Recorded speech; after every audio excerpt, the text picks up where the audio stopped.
A secondary type of documentation compared to dynamic documentation is PowerNote. If you're wanting to create a PowerNote, select the option from the small drop-down arrow next to the Add button on the Documentation menu tab.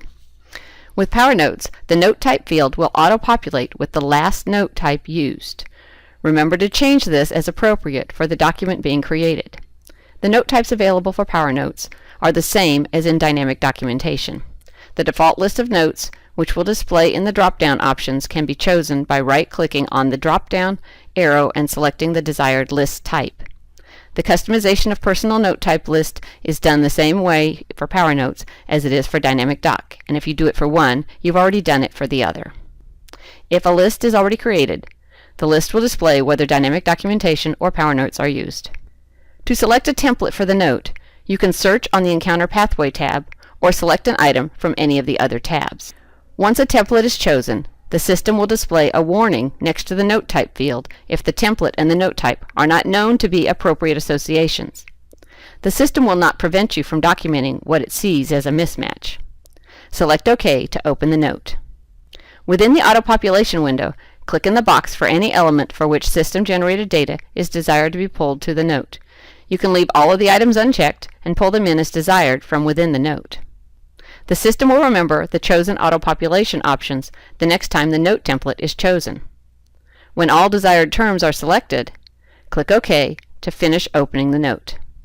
PowerNotes are structured documentation with many predefined options to choose from. You select the various options you want to display in the note.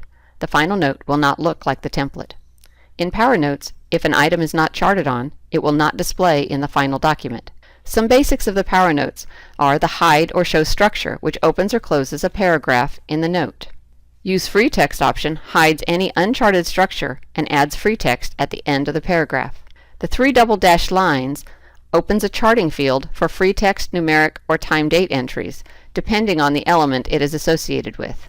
The double sideways caret expand or reduce the sentence, which means that you'll have more or less options in your charting options. Include opens up the chart to allow user to identify data to pull into the note. Launch will take you to a specific flowsheet or chart section. The ST in parentheses is a smart template that will pull a designated data set into the note. The contributor view shows the note in a preview mode.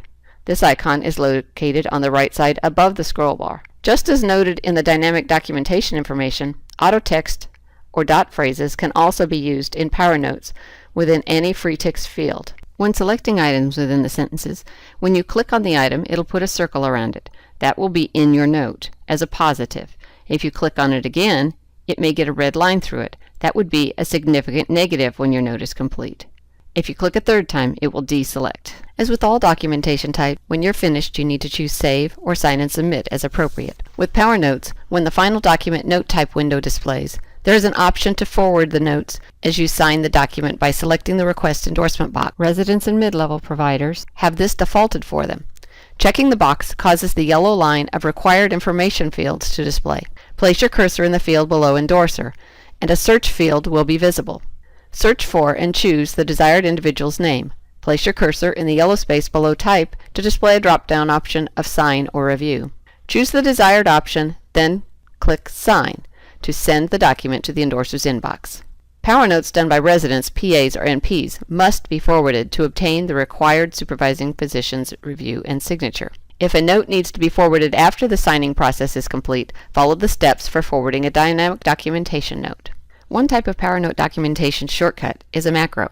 Macros allow you to create some frequently used sets of documentation results at the paragraph or sentence level. Once the desired responses have been selected, right-click on the section title and select Save Macro As. Choose an appropriate descriptive title for the selected item. More than one macro can be created for the same paragraph or sentence. Click on Create New. An M will display in the note where the macro was saved. Click on the M to select the desired macro in future charting episodes. PowerNotes can also be saved as pre-completed notes, which allows you to prepare templates with details already selected. The predefined details can be altered if needed before signing. This option helps streamline documentation for procedures and visits that typically follow a routine or that have predictable results. To create a pre-completed note, simply document all the desired details in a template. Click on the word Documentation in the upper toolbar. Click on Save as Pre-completed Note, from the drop-down menu. Enter a descriptive title for your note. Click on Save as New. This pre-completed note will now be able to be found on the Pre-completed tab in the New Note windows of PowerNotes. After a PowerNote is signed, you can open it for correction or modification. Modify allows the addition of an addendum at the bottom of the note, as seen in dynamic documents. Correct opens the note in a template view, allowing changes to the body of the note. These changes are tracked within the document. The Modify option can be selected from the Message Center or within the Documentation section of the chart. Once a note is modified and contains an addenda, it cannot be corrected, only modified again.